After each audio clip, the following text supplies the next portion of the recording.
The thing that stood out to me most about Psalms 23 was that, think about it, if we're looking from the POV of Jesus, he's sitting at this table, let's think of the Last Supper, with all of his friends, many of which who were going to sell him out, kiss him on the forehead to, this is your guy, Judas, to falling asleep when he says, can you just stay up and pray with me?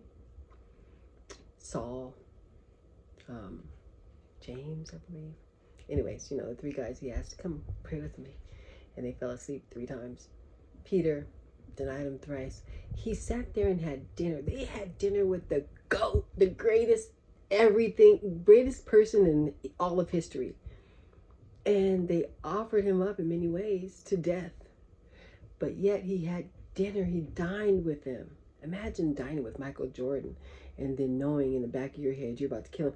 And he did it for not only those guys, he knew what they were going to do, but he did it for us, for me.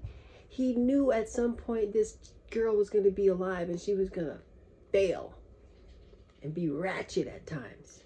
And then he knew she would come back to the sheepfold. She would come back to her shepherd. So he did it. And he did not want, we all know, we heard him. I felt his pain. He said, Lord, take this cup from me. But he just cut it quick. He's like, but nevertheless, not my will, your will be done. It's like he knew he had to fulfill this mission. He took on the heaviness of the world for our future selves. That's what Psalms 23, when I think about it, is about. It connects the dots. And sure, it could be about, David. David was hiding. He was hiding. He was not supposed to be in the position he was. He was not supposed to be king. He was running from Saul all day long. But then at the end of it, he was a kind person. He was like, Saul, I'm not going to kill you. You know what I mean? He could have. Just think about that. Well, I know that we're excited that God is doing such amazing things in our life. And he is, in many ways, preparing a feast for us in the presence of our enemies. No question. But we need to think about the God who did this all for us. Gave his life away, sat at a table with his enemies. We got to be kinder to people.